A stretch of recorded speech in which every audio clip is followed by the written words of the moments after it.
What is going on, ladies and gentlemen? This is STS here, and you're now watching a simple review.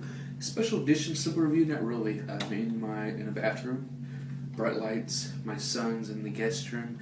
We're at my grandmother's once again, which is just a visit with my wife and my son, and we just spent time with my grandma. We got here around 10ish or whatever, but we got more movies. I still got movies that I renewed, that I'm going to renew. I got a lot more, and we got more. But this film here, one of the films that that I wanted to see so bad is that I got the movie. Because the last two times it was not in. Pissed off about. And yes, as you can see, I leave the iPhone is where it can be. It's not like a soap dispenser here. But this review is part of the nostalgia collection for me. It's been so long since when I watched The Brave Little Toaster, and then when I see this film, I have not seen this film in so long. We had this in VHS at my parents' house. We don't do a VHS player. I have a VHS player, but it's kind of broken or whatnot. But first time DVD I ever watched this film, that is the Homeward Bound, The Incredible Journey. This movie, nostalgia all over. I'm getting goosebumps.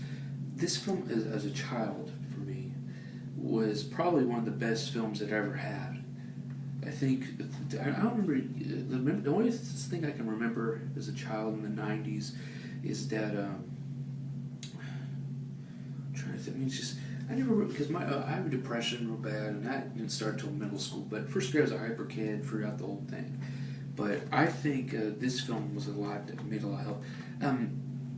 We did, a couple of weeks ago, I think 2 or 3 weeks ago, I did get Adventures of Milo and Otis. I did not care about Milo and Otis because it basically sums the same thing like this. And I think Milo and Otis was first, I think. But the thing is, though, it had a storyteller doing all the voices and mimicking, which Dudley Moore, he did the voices for everything. This right here has different kind of actors. Shadow, I don't know the actors or whatnot, except I know, because it's going to be a crappy review in a way, so I'm not prepared. But you got Chance, Shadow, and Sassy. Now, I don't know who Shadow's being played by his voice, but I know Sally's played by Sally Field, I believe, and then Chance is played by Michael J. Fox. And they do a fantastic voice acting job in this film. Just like I say, as Siskel and Ebert, 2 thumbs up, and it does. It starts with the funny comedian roles of what these dogs and these cat can do. The famous scenes at the very beginning, to Chance eating up the cake and buying up the shoes and the blouses and tearing it up. He's just a child about it. Even Sassy, who's this pretentious, person, dog, a cat, she's like, she's, and then you have Shadow, who's the old dog, which I forgot, I don't know who played the voice acting, and I forgot my phone. It's like crap. They go on an adventure, though, because the basic plot of the story, Robert Hayes and Kim Greist, actually play the parents of this. They basically have to move, it's because they got married or something, and then it starts to get married, and because I think they're a new family. I don't know how the story went, like with the kids involved. I don't know if the daughter was hers, and then the boys were his. I don't remember what it was like that, but I don't care about the point. It's about the dang people. The reason is that they had to go to San Francisco, and they couldn't take the dog, so they had her friend take them over, which they were really devastated about. But key scenes from the start, and it just starts when they go to their friend's house, and then the animals and farm animals they mess around with and interact with, because Michael J. Fox is a great, he's awesome with Chance. But then they feel like, because the boy, because there's Sassy's, there's the boy, and there's the 2 little boys. And there goes my phone. That just really failed. And I'm going to keep that going on, because it's going to keep going. And we'll just do that way before it falls down. But they get all emotional because they don't want to leave their companions, and then the companions don't want to leave their owners either. And then they say, this is not right, because Shadow plays the senior, has the right decisions. He ends up saying, I'm going home. So they start their big journey. And you know, there's so much scenes that they do when they first go up. When they do, like before, when they're at their friend's house, you know, they stay for a little bit. That's all the fun with the animals and whatnot, and the comedy that Michael J. Fox brings for Chance's being the dog. Great. Sally Field being I think that's her name. Hope I'm saying it right. So if I'm saying it wrong, sorry. It just when it goes up to the ring. I mean, when they go up to the waterfall, just some of the scenes like the waterfall. When they go up to the mountains and the mountains, I mean, it's just a great view. Then the waterfall scene, which Sassy gets fallen down, which was a key moment I hated as a kid.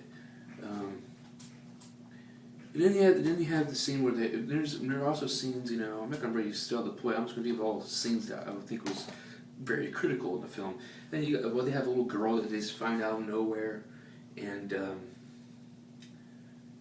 me see here, they found a little girl, and they found, that's before I go off the topic, Sassy falls in the river, and they think, oh, you know, she's just gone. But they end up going around, you know, and then Shadow and Chance end up facing off with a mountain lion or a cougar or whatever the hell it was. And each person has their, and this one thing about the story here is each animal has a crappy to the movie. Like they deal with something. The first one, Sassy, she falls in a waterfall, you know. But she get picked up by a hermit guy, mountain hermit or wilderness guy, and he cleans her all up and stuff. And then he takes care of her. And then but then later in the film, she hears barks. It's from Chance and Shadow, and she runs off. And the hermit's like, "Well, be there and stay clear. You be all right now, and stay clear of the river." And then Chance gets, the thing with him is, well, it can be about the pound scene, because he always talks about being in the pound, and he was abandoned and he got taken by the family, because the little boy in the family, the youngest boy, which I forgot the name, sorry, but he got him, and he always talks about the pound, and well, maybe that, or it's the porcupine. He misses the porcupine, and people's like, "You better stay away from that thing." He gets pricked in his face. Oh, that would have hurt like hell. And like I said, the pound scene, the dog pound scene, and in Shadows, it's gotta be one of the worst things. As a kid, I mean, everything. I mean, Sassy's and Shadows. I mean, Shadows the one because it's 20 minutes almost to the film's gonna be over, and they have they go for the train track, and they go for this thing and it breaks off this little ledge, like there's 2x4s around. Well, he falls in it, and Shadow's like the old senior dog. He reminds me of my old late dog Zach. Love you, Zach. Miss you.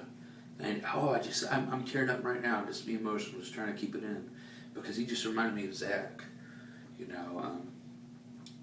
And then because they all just didn't really care for. Well, Shadow and Chance didn't really get along much because Chance would never listen. But at the very end, Chance realized, you know, you got me through this stuff. We got that mountain, because the mountain lion tried to get him, and bears tried to get him, and he helped him get him out. And he said, you know, you're maybe too old, but I'm gonna help you get through this thing. And he did. But the thing is, though, the negative thing about this film is that at the very end, you don't know how that they got out of that thing. You know, that's one thing. It just shows Chance going down there with him, saying, you know, I'm not gonna let you give up, because I'm not gonna give up on you. And but then it goes to the very before that, when they saved a little girl. Well, they see a little girl is missing, and they save her, and then there's people trying to find her parents, and the search team trying to find her, and Shadow sees him, barks to him, and then shows him, and then the forest people, they said his dog's missing, you know. But they go to the pound or the incident, and then they don't understand that they're trying to help him, lead him there to the family, because the family knows that they're there, and they hurry up, but then they end up getting out. Because they don't know, they don't understand. They get out, and they go on towards home. And then there's the whole train scene, or whatever, with Shadow being stuck. And at the very end, it's one of the best endings in the whole world. And it's just they're in their family, you know, and then they just say, oh, you know, I miss them. And then there's a bark, and then they're playing basketball with the family, and then here comes Chance. And like, oh, I love you, I love you, I love you. And then hugs them, and then Sassy comes up next, and hugging the little girl. And then the oldest boy, I forgot their names. That's terrible. He was just Shadow. Come on, Shadow. And he's like, no, he's just too old, and he hits back, he faces back, you know, and walks, and then the screenshot shows Shadow limping, you know, and then he sees him, you know, and limping, I loved you, missed you. So that's the ending of it, basically. This, like I said before, this rating's got a lot of fun, got a lot of joy. 2 thumbs up from Siskel and Herbert. But to me, yes, my letter grade for this film is, well, I recommend this film all the way. I'm going to watch this again and again, probably, throughout my lifetime.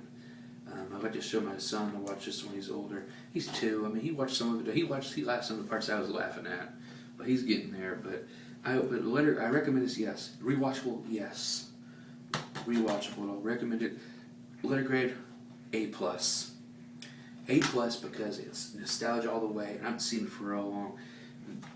This is great, and I mean, it's so great that I get to see this famous case because I used to have the VHS and I destroyed it as a little kid. And yeah, that's it. There is the second Homeward Bound, Lost in San Francisco, which I might do. And I say, you know, might as well get the series out of the way and just give my thoughts on it. And but I had the second one too on VHS, but I don't know where the hell it is. But I might do that. So this is me at my grandma's bathroom, you know, with the bright lights and stuff. And I'll see you guys later. Peace.